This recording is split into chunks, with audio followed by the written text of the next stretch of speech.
வணக்கம். வாழ்க வளமுடன். சிறு சிறு கதைகள் செய்திகளை சொல்லி அதன் மூலம் நேர்மறை சிந்தனை, அதாவது பாசிட்டிவ் திங்கிங்கை நமது சந்ததிகள்கிட்ட வளர்க்கணும்.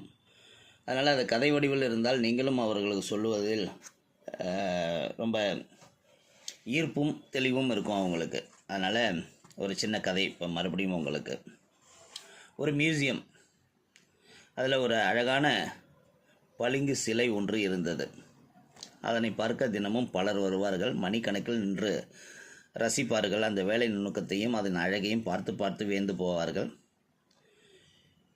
இதெல்லாம் பார்க்கும்போது அந்த தரையில் இருந்த ஒரு பளிங்கு கல்லுக்கு வருத்தமாக இருக்கும்.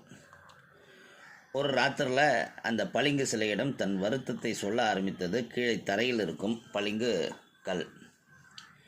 நீயும் நானும் ஒரே இடத்தில்தான் வளர்ந்தோம். ஆனால் இன்று உன்னை எல்லோரும் ரசிக்கிறார்கள், என்னை மிதிக்கிறார்கள், பார்த்தாயா?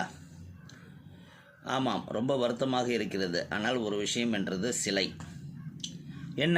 என்ன சொல்லி தரையில் இருக்கிற அந்த பளிங்கு கல் கேட்டது. நம்மை வெட்டி கொண்டு வந்த பிறகு சிற்ப கலைஞன் உன்னை தான் சிலை வடிக்க முதலில் தேர்ந்தெடுத்து அதற்கான வேலையையும் ஆரம்பித்தார். நீ ஒத்துழைக்கவில்லை. ஆனால் அவன் உளியால் அடித்து கொண்டே இருந்தான்.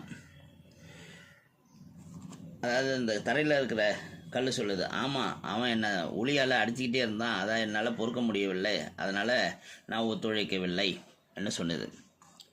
நீ சரிப்பட்டு வரவில்லை என்பதால் உன்னை தரையில் பதிக்கும் கல்லாக மாற்றினான். என்னை தேர்ந்தெடுத்து சிலை வடிக்க ஆரம்பித்தான்.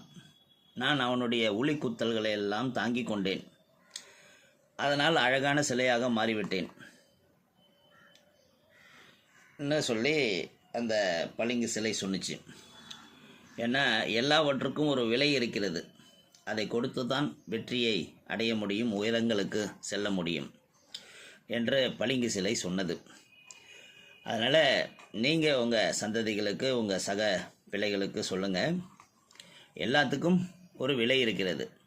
சிறு வயதில் நாம் படும் கஷ்டங்கள், நாம் சந்திக்கும் சில தோல்விகள் தான் நம்மளை செதுக்க ஆரம்பிக்கும்.